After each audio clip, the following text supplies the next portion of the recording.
como habrán notado, los jueces también nos emocionamos y lloramos. Tratamos de contenernos, pero somos humanos. La tapa fue todo un hallazgo para mí porque, bueno, sin haber leído ya las poesías, el primer diseño que me mandó, ese quedó. Le dije, ese tiene que ir. Y dio resultado. Bueno, Alejandro nos pidió que cantemos una canción que la conocí por vos, la verdad. De una banda que se llama Conociendo Rusia y se llama La Luna.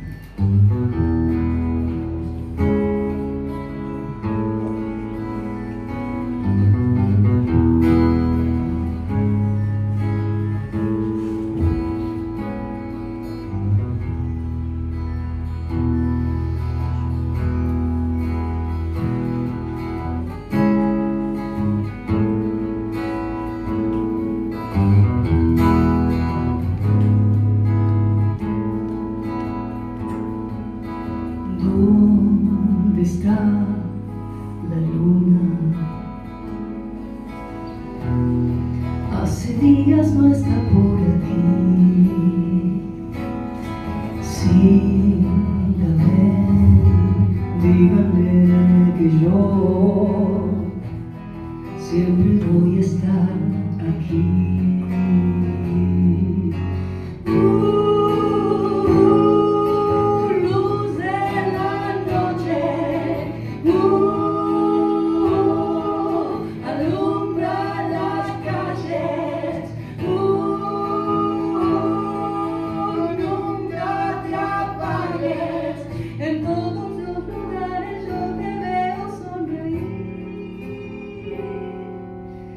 Dicen que en la tarde toca el piano solo por su luz. En colores ella puede oír las notas en el viento vuelan.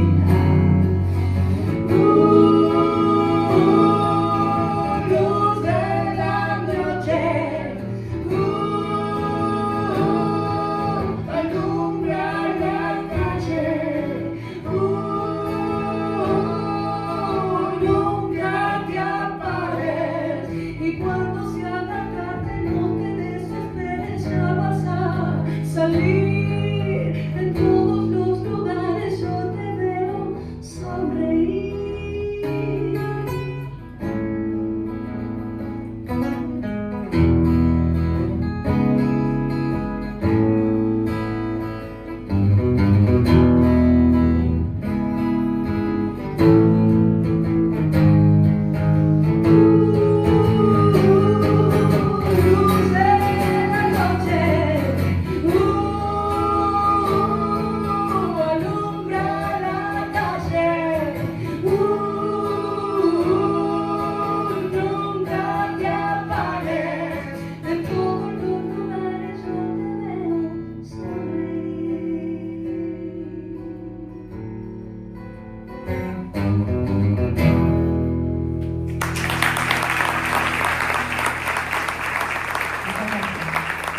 Alejandro Casas es abogado, docente y escritor.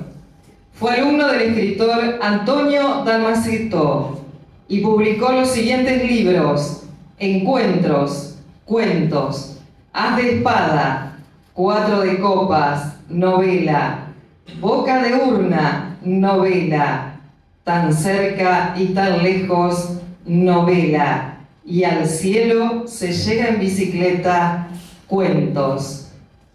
Con este libro que hoy presenta, incursiona en la poesía, un género nuevo en su actividad literaria. Soledad y silencio tiene un excelente prólogo de Flavia Pitela, docente de la Universidad de La Plata y columnista en temas literarios en Radio Mitre. Además de promover cursos y talleres en sitios de internet, y es autora del libro 40 libros que adoro. La tapa fue diseñada por Lucía Casas, licenciada en Diseño Gráfico y Comunicación Visual. Bueno, no pude estar presente ahí físicamente, pero sí estoy segura que lo estoy a través de cada uno de los libros.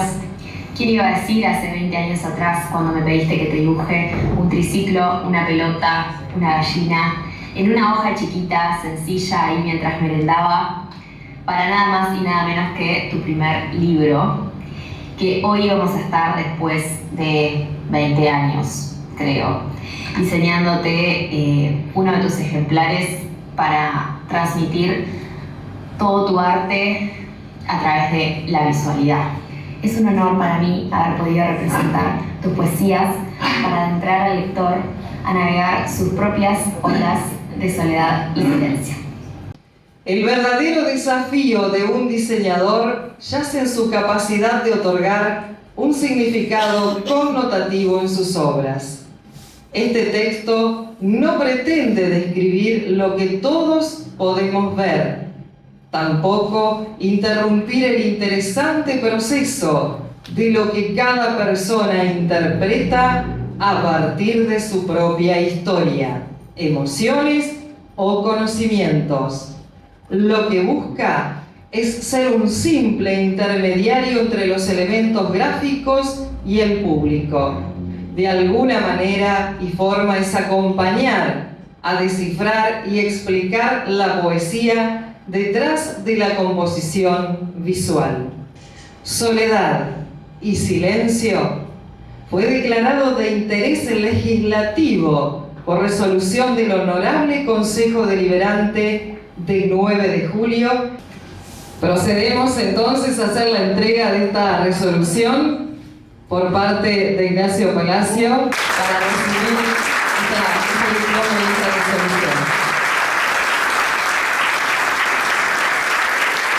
Estamos acá en la televisión pública a punto de trabajar como siempre, así que esta es una manera de estar con ustedes, acompañarlos y contarles que venimos publicando los trabajos de Alejandro en el Diario de Cultura desde hace mucho tiempo. Esto significó publicar sobre todo cuentos, también alguna columna, y empezar a publicar poesías ya desde hace bastante, cuando era un sueño este libro que ahora está presentando Alejandro. Siempre nos gustó mucho el estilo de él, sobre todo en los cuentos, en los libros. Nos ha atrapado durante mucho tiempo en las lecturas y también en las publicaciones en Diario de Cultura, y lo hemos comentado incluso en la radio muchas veces. Es un orgullo para el 9 de julio tener un escritor de la talla, de la magnitud de Alejandro, más allá de una personalidad tan querida y tan respetada.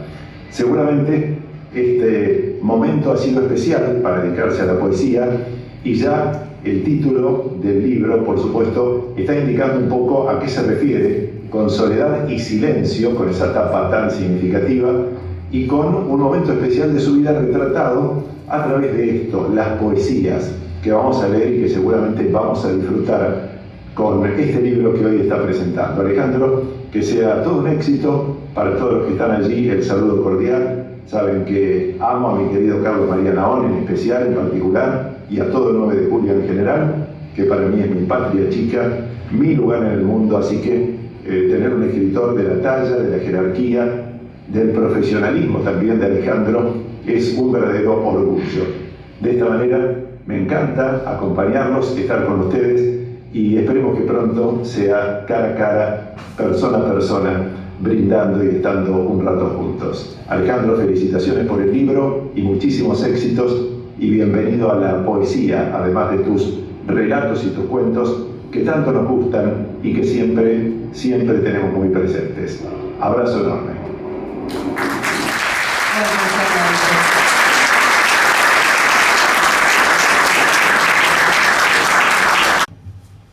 Para comenzar, me gustaría hacerlo con esta fábula que la he contado en alguna oportunidad y tiene un sentido muy poderoso para esta ocasión.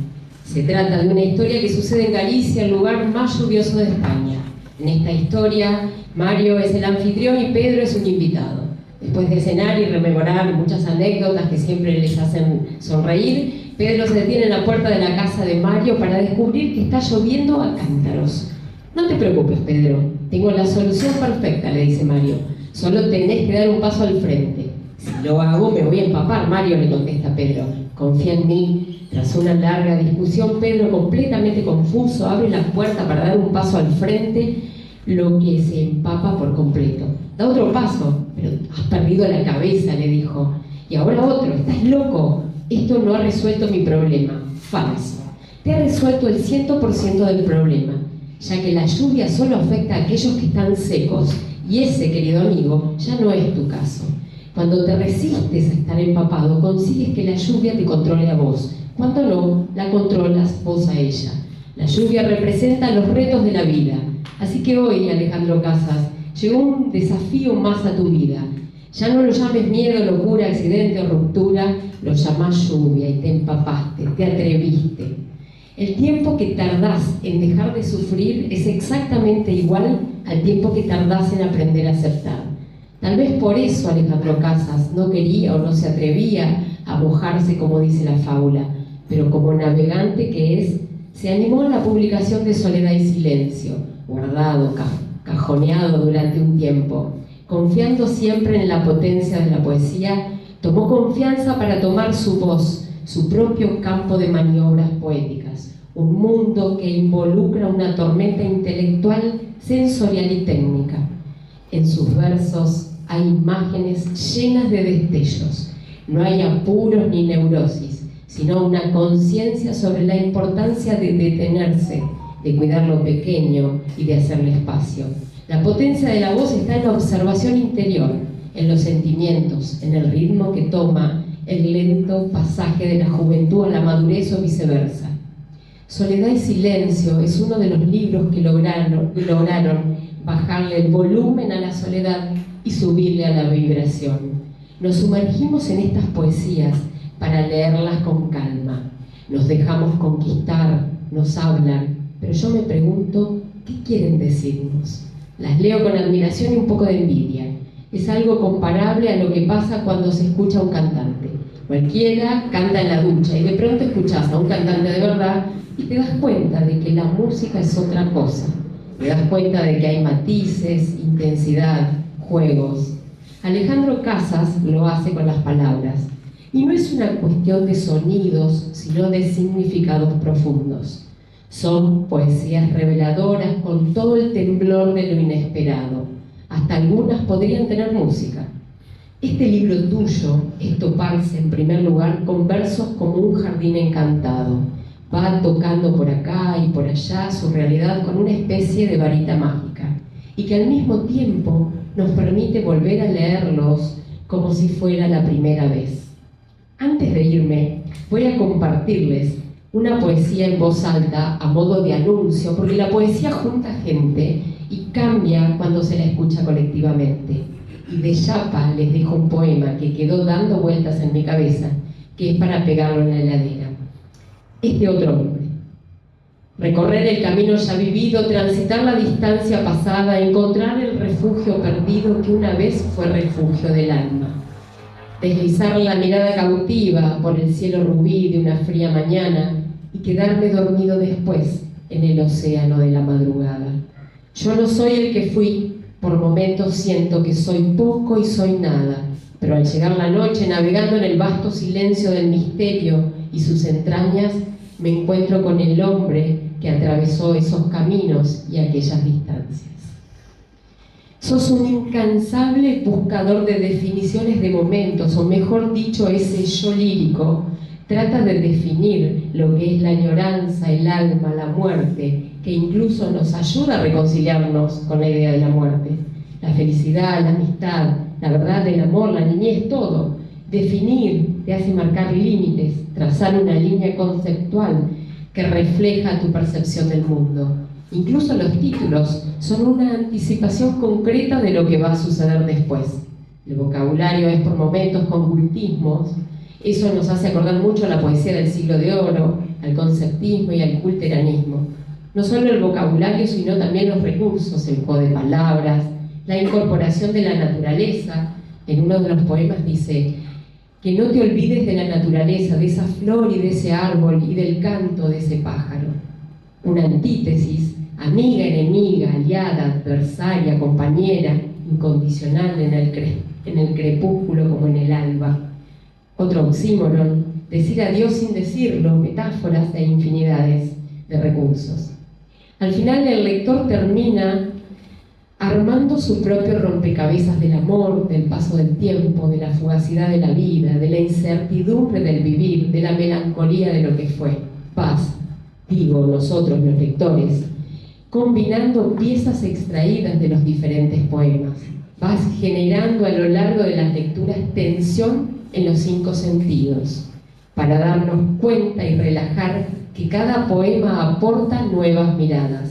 Pero todos esperamos, los lectores, ansiosos las reflexiones que nos dejan cada uno para quedarnos con el hipograma, lo que queda debajo de cada una de las poesías. Las poesías tienen una coherencia interna, una especie de diálogo interior, que creo que al fin de cuentas lo que legitima todo somos nosotros los lectores.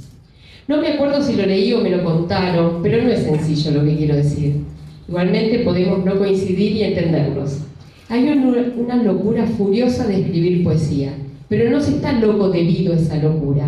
Alejandro Casas lo demuestra con gran maestría, una poética muy elegante, con una cadencia muy especial, que nos invita a ser libres de la mirada ajena y de nuestro propio juicio.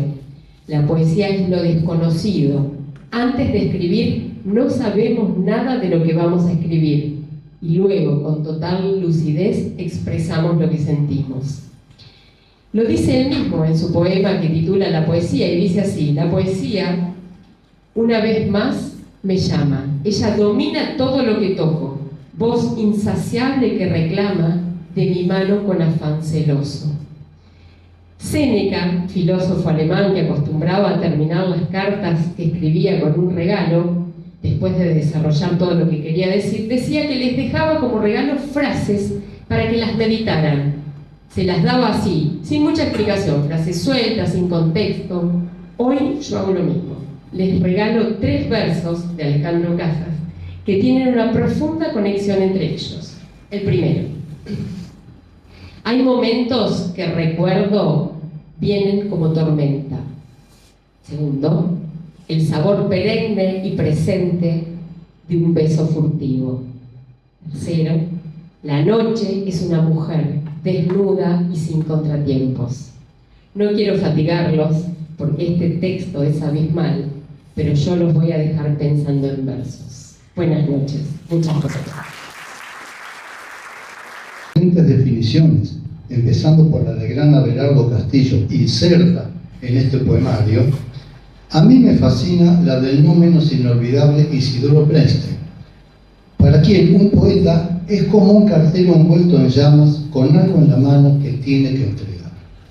La hallo oportuna, dada la urgencia que advierto en este poemario, como lo advierte la eximia Flavia Pitera en el prólogo. Transcribo: una necesidad urgente de redefinirse a uno mismo, escribe ella.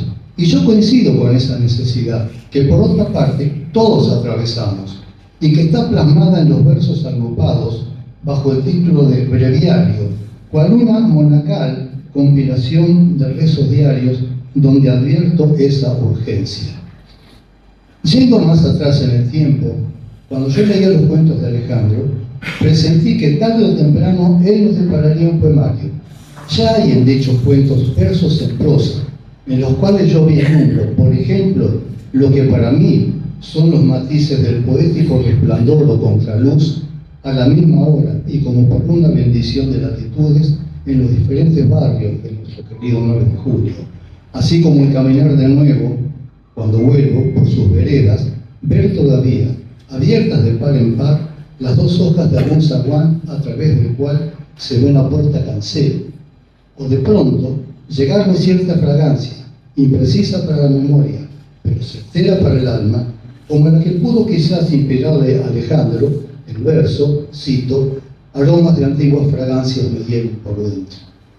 Aquel pálpito mío de que a él lo habitaba la poesía fue más concreto luego, en el pasaje de un amanecer en una de sus novelas, cuando todavía no le llegó el relevo por parte del lucero a ese espejo del tiempo, borgianamente hablando, que es la luna, espejo en el cual se mira Alejandro en otro de sus versos. Él es el reflejo de mis ojos, o una luz que yo imagino.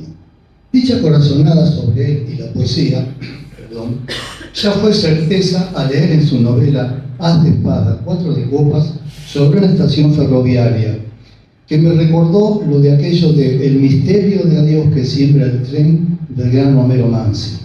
Yo no he hallado hasta ahora ninguna línea poética que se le acerque a ese verso, como si se le acercó a Alejandro al describir en dicha novela el paso del tren. Volviendo a este libro, es oportuno decir que si bien la poesía celebra como con bombos y platillos una emancipación, el amor o un nacimiento, el desgarro de la melancolía va con ella. Esa melancolía, vaya como acotación, tan mal vista antiguamente, que era objeto de marginación social, tanto que a Aristóteles le preocupaba por qué eran melancólicos los seres excepcionales de su tiempo en el arte o la filosofía. Recién por el siglo XIV, una suerte de Umberto Eco de dicho siglo, el humanista italiano Marsilio Ficino revirtió el carácter o el disparate de que la melancolía era el más calamitoso de los males, estableciéndola como bagaje de intelectuales y artistas y de todo ser humano, diría yo. Ahora bien, ¿por qué ella está presente en la poesía? Porque la vida, además de luz y sombras, es devenir, y así visto, lo poético es indefinible, no encaja en el concepto, entendido este como ley, norma o estatuto, porque ella, la poesía, habita el ámbito residual que dejan los conceptos o normas. ¿Te pareces a la palabra melancolía?, dice un apasionado verso de Neruda. Puedo escribir los versos más tristes esta noche, dice en otro poema también Neruda, que no era necesariamente un ser triste, como tampoco lo es Alejandro, quien finalizado ya el día en que como juez estuvo atenido a la letra de las normas o leyes, libre ya de ese corset, se entrega al albedrío de ir hacia sí mismo en un andar de sombra y luz a través de la poesía y su desgarro. ¿Por qué el desgarro? Porque la poesía, como se viene diciendo, no encaja en los conceptos o reglas de juego de la vida en sociedad, merced a la cual evitamos merendarnos los unos a los otros. Reglas o leyes a las que la poesía solo puede referirse metafóricamente, y cuando lo hace, no muestra en general lo positivo de lo humano, sino más bien su lado contradictorio. Así dicho, citando ahora a Walter Benjamin, a la poesía como su forma de resistir el olvido, la poesía evoca el relámpago en medio de la tempestad, dice Benjamin. Resistencia esta, citando al no menos grande Enrique Molina, ejercida en la revelación de las cosas, con la sinceridad por momentos salvaje que la auténtica poesía implica. Por ello, no siempre habla ella de la realidad literalmente, sino más bien hilando elementos disímiles y hasta irreales, articulando solo una huella de lo real, de una suerte de dialéctico oblicuo, como por ejemplo Spinetta o Cerati en nuestro tiempo, o allá por 1920 el aún vigente Héctor Vallejos. Dialécticos poéticos que coexisten con la poética de Juan Ramón Jiménez, Machado, Serrat, Borges, Alfonsín Storni o Eladia Blasquez, como recién acaba de nombrarlo esta exquisita cantante, ampliando cada uno de ellos las posibilidades de interpretación por parte de nosotros como lectores. Y enunciar esto me lleva, camino ya del cierre, a otro aspecto de la poesía oportuno para esta presentación. Tanto Pitero, para escribir su prólogo, como aquí Gilda Kessler, para su reciente análisis, y yo con el mismo fin, debimos los tres indefectiblemente atravesar la experiencia emocional, sensorial y por sobre todo íntima de leer estos poemas, y con ello sentar base en que la poesía se verifica solo en el acto de su lectura, como acaba de decirlo Gilda con otras palabras. Antes de eso, solo tiene existencia virtual, y únicamente los lectores podemos dar cuenta de lo que ha sido esa experiencia estética del autor. ¿De qué modo o con qué herramientas? Desde los respectivos sentires y lo que haya nutrido las cosmovisiones de cada uno de nosotros. Por ejemplo, el poema de Alejandro El Buen Refugio remite al cobijo, claro está, pero también a la religiosidad del árbol, en tanto nexo entre el cielo, el lugar de los dioses, y la tierra, sitio de lo humano. Él en ese poema, al igual que Ayalejo, sino tanto el insigne Antonio Machado, buscan la respuesta a la sempiterna conflictividad del ser humano. Alejandro viene de encontrarla al haber escrito en breviario: descubro que el amor aún palpita. La encuentra, reitero, como también Machado en su poema: este amor que murió renacerá de mi melancolía en otro amor. ¿Qué dicen ambos en esos versos?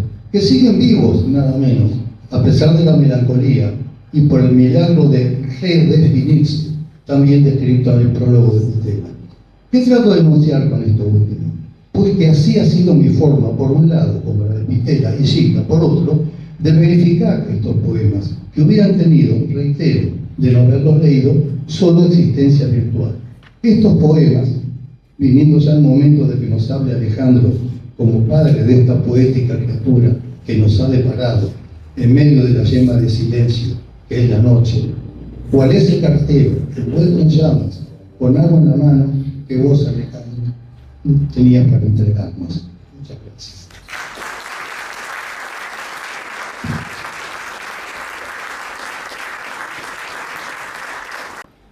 Muy bueno.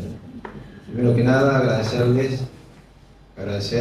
intendente, a José, a los concejales que están presentes, a la senadora Malena, que está por ahí,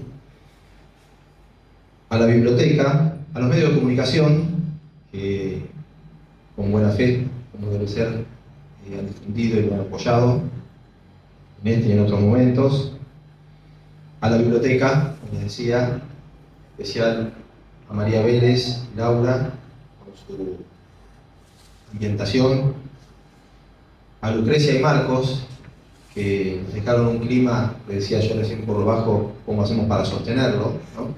La música.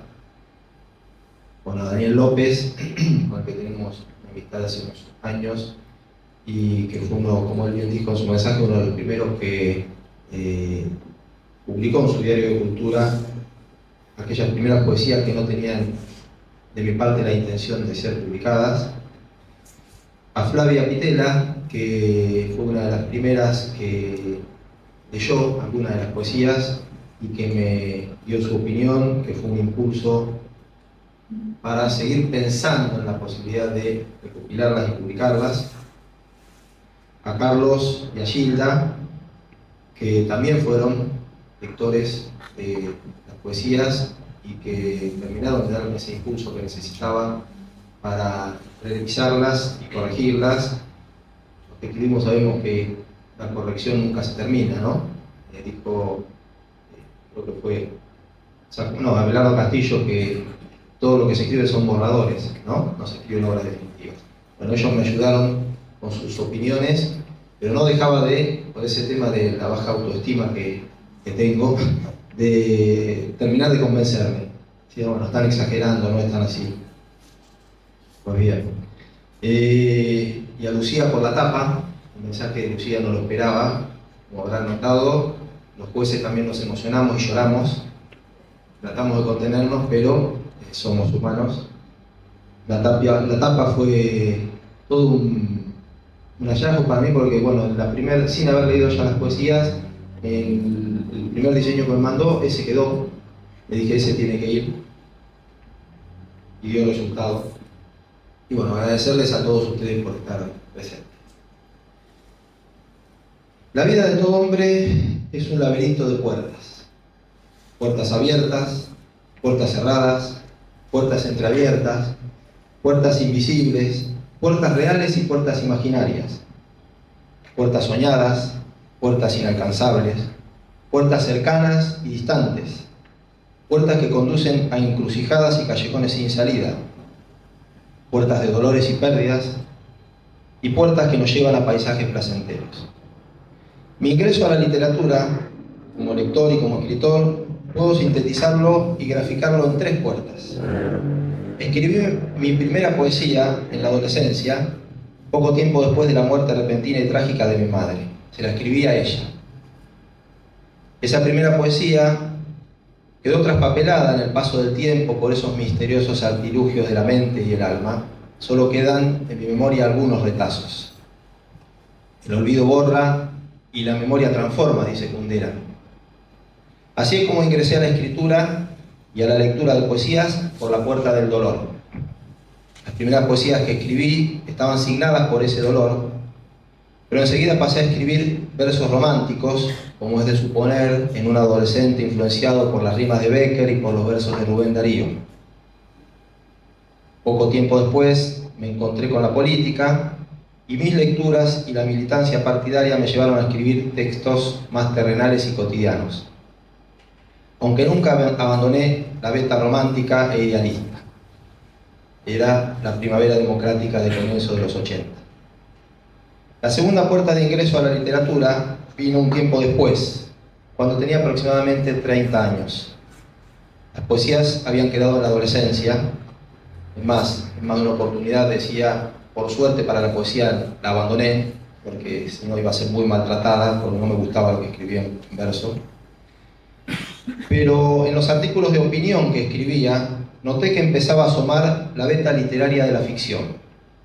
La lectura de Osvaldo Soriano en la contratapa de Página 12 me llevó a sus cuentos y novelas, y de allí a otros autores del mismo género, entre ellos Antonio Dalmaceto, quien unos años después sería mi maestro. Por esta segunda puerta ingresé a la prosa. Ese ingreso, como el de la poesía, también estuvo signado por el dolor, ya que por entonces mi padre había entrado en la etapa terminal de una larga enfermedad y los primeros cuentos que escribí tenían la necesidad de aliviar ese dolor a través de la ficción. Nuevamente el dolor y la escritura para superarlo, o al menos para aliviarlo. Justamente a propósito del dolor y de la escritura, en el momento en que estaba por publicar, ya el material de esta poesía listo en la editorial, me encontré con un libro que había comprado recientemente de Marguerite Duras, con esta frase: hallarse en un agujero, en el fondo de un agujero, en una soledad casi total, y descubrir que solo la escritura te salvará. De inmediato tomé contacto con la editorial y les pedí que incluyeran ese párrafo en el inicio del libro. La prosa me enseñó a escribir y me obligó con esfuerzo placentero a aprender las herramientas de este oficio tan apasionante como cautivante. El oficio más solitario del mundo, dice García Márquez, seguramente exagerando sus palabras. Más aquellos años en los que viajaba a Buenos Aires a tomar clase con Dalmaceto, iba en colectivo, viajaba toda la madrugada, hacía tiempo en un café para corregir durante 2 horas mano a mano con él lo que llevaba escrito, venirme con varias correcciones y algunas frustraciones porque pensaba que lo que llevaba escrito estaba perfecto y no estaba perfecto, pero me volvía muy lleno de placer y de satisfacción. Y a propósito de la soledad, la tercera puerta me devolvió a la poesía. Fue en 2020, cuando el mundo se encontró de golpe, amenazado e invadido por el flagelo de la pandemia, que nos puso frente al abismo abominable de la fragilidad y la vulnerabilidad del género humano. En ese momento de soledad y de silencio, literal y simbólica, sin una decisión premeditada, volví a escribir poesías. Aclaro que la pandemia no aparece como tema en estos versos, pero sí fue el contexto en el que se escribieron, el ambiente de creación. Siempre preferí escribir a mano, sin la mediación de la computadora. La cabeza y la mano son viejas compañeras, me dijo Antonio Dalmaceto en alguna oportunidad cuando le hice este comentario. Y simultáneamente con eso, familiar médico especialista de la mano, Rodolfo Cosentino, quien estuvo acompañando a Clara Benedetti varias veces en presentaciones de libros, me dio la explicación científica, me dijo algo así, perdón, médica o los médicos que puedan estar presentes, algo así como que los dedos son la última circunvolución, digo bien, del cerebro, bueno, algo así. Tiene su explicación científica de por qué esta forma directa en que sale lo que uno escribe, la relación directa entre la cabeza y la mano. En la poesía, la escritura a mano suele ser la más propicia para facilitar el vuelo de la imaginación, que cobra especial intensidad en este género literario. En la época de la pandemia, hacía un tiempo que había dejado de escribir, salvo algunos fragmentos dispersos en cuadernillos a los que no lograba darle continuidad. Hasta llegué a pensar que nunca más iba a volver a escribir, uno de los tantos fantasmas que aquejan a los escritores. Y esa idea me atormentaba. Así fue como en ese momento de sequía literaria y en el contexto desolador que amenazaba el planeta, la poesía vino a rescatarme. Una vez más, hallarse en un agujero, en el fondo de un agujero, en una soledad casi total, y descubrir que solo la escritura te salvará. Como les dije recién, había dicho que nunca más volvería a escribir poesía, que era un favor que le hacía a ese género tan excelso y sublime. Sin embargo, en más de una oportunidad, escribiendo cuentos y novelas, había notado una cierta presencia subterránea de la poesía. Esa musicalidad, ese ritmo, ese compás, esos giros y hasta algunas metáforas que le dan un tono diferente a la prosa. De ahí otro de los fragmentos elegidos para el inicio de este libro, que mencionó Carlos, el diálogo de Antonio Dalmaceto con su amigo, ya fallecido en ese momento, Miguel Briante, escritor también como él. Briante le dice: la prosa es nostalgia de la poesía. Y Dalmaceto le pregunta: ¿y la poesía nostalgia de qué es? En el cuento no hay respuesta, ahí termina el diálogo. En una oportunidad se lo pregunté a Antonio, pero no me respondió, como era lógico, no tenía que responderme. Bueno, yo tengo mi respuesta. La poesía es nostalgia de la música, el género más elevado de las artes. Si no basta con remitirnos a lo que escuchamos, a las dos canciones que escuchamos hace un rato. En la prosa, el escritor se oculta tras sus personajes, expresa a través de ellos sentimientos, pensamientos y vivencias propias o ajenas, pero siempre en el cuerpo y el alma de esos personajes que su imaginación va creando. En la poesía, en cambio, el escritor desnuda sus sentimientos, sus pensamientos y sus vivencias. Es cierto que muchas veces lo hace a través de las metáforas y de diferentes recursos poéticos, pero el alma del escritor está ahí, al desnudo, despojada de toda vestimenta y de toda impostura, en carne viva. El poeta sufre, ríe, llora, se regocija, recuerda, olvida. En fin, vuela. Y todo eso a la vista del lector, sin tapujos ni ocultamientos. La imaginación es la energía y las alas por excelencia de todo arte, como la voluntad y la tenacidad son el ancla para volverlo a tierra una y otra vez, para volver a tierra lo que la imaginación ha dejado volar sin límites. En la poesía, según mi limitada experiencia personal, hay más vuelo que ancla, más éxtasis que voluntad, más aire que tierra. Por eso en estas poesías, que no sin haberlo dudado largamente, hoy ven la luz del día, ustedes van a asomarse a una parte importante de los sentimientos, pensamientos y vivencias de mi vida interior. No a todos, por supuesto, porque siempre hay un reducto de intimidad que todo escritor se reserva, más aún, que ni siquiera él mismo conoce. A propósito de esta intimidad, voy a leerles la primera de las poesías que abre, y a propósito de la intimidad y de las puertas, ¿no?, que abre las puertas al resto. A veces, recorro febril y disperso el silencio de la madrugada que me lleva lejos. A veces no encuentro sentido y a veces también me pierdo. Entonces me extravío cuando creo que voy, pero vuelvo. Mis pasos dibujan distancias, paisajes y sitios inciertos, y aromas de antiguas fragancias me hieren por dentro. Hay voces de rancias palabras que evocan lejanos recuerdos, y al atravesar la madrugada, una y otra vez me detengo. Soy este y aquel, el mismo que escucho y observo. Su sombra quisiera perder, pero todo es un vano deseo. Entonces sucede que a veces busco y escribo estos versos en el refugio de un efímero presente al amparo de mi cómplice silencio. Ya para terminar, ¿qué es la poesía? ¿Cómo definirla? No encuentro palabras más apropiadas que las de Abelardo Castillo, que forman también parte de uno de los fragmentos que están al inicio del libro. La poesía no es una manera de escribir, es más bien un modo de vivir, de ver el mundo.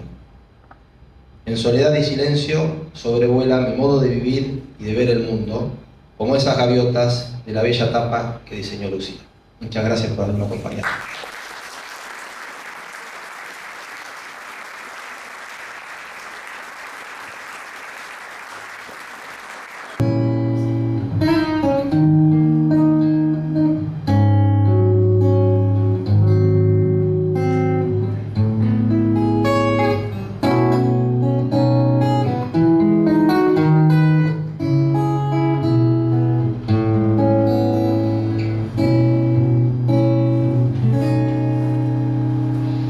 Con las alas del alma desplegadas al viento, desentraño la esencia de mi propia existencia sin desfallecimiento, y me digo que puedo, como en una constante, y me muero de miedo, pero sigo adelante. Con las alas del alma desplegadas al viento, porque aprecio la vida en su justa medida, al amor lo reinvento, y al vivir cada instante y al gozar cada intento, sé que alcanzo lo grande con las alas del alma desplegadas al viento.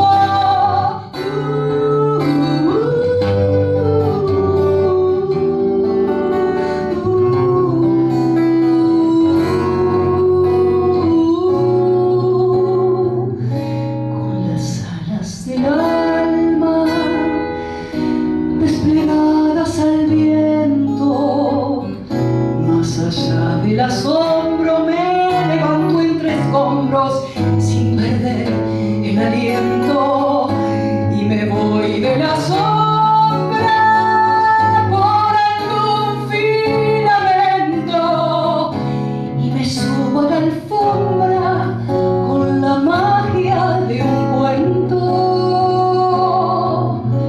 Con las alas del alma desplegadas al viento, atesoro lo humano cuando tiendo las manos al favor del encuentro, por la cosa más pura con la cual me alimento, por mi pan de ternura.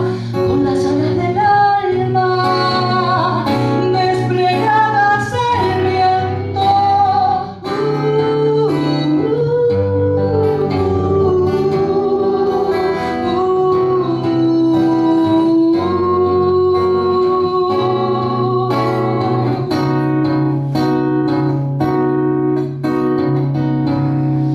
Con las alas del alma desplegadas al viento, ante cada noticia de estupor, de injusticia, me desangro por dentro, y me duele la gente, su dolor, sus heridas, porque así solamente interpreto la vida. Con las alas del alma